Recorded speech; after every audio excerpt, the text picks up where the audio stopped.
Nakalagay racing, oh. Talagang mabilis itong si Kicks. Talagang mabilis ito. Pang racing, mga paps. Tsaka meron din akong binili dun sa sa AutoZone. Hindi ko na napakita sa inyo. Ito very useful. Share ko rin. Kasi maliit itong sasakyan natin si Kikay.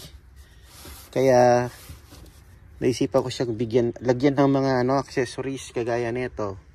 Itong net na to, nabili ko sa Ross yata ito, $5 lang. Ayan mga bab. Dati andito yung mga plastic ko, mga ganyan, kalat-kalat. Ayun, ngayon meron na siyang ganyan mga babs. Ayan o, share ideas mga bab. Tapos, ito nga, dahil maliit si Kikay, binili ko rin siya ng accessory. Ano tayo ngayon? Accessory guy. Car accessory.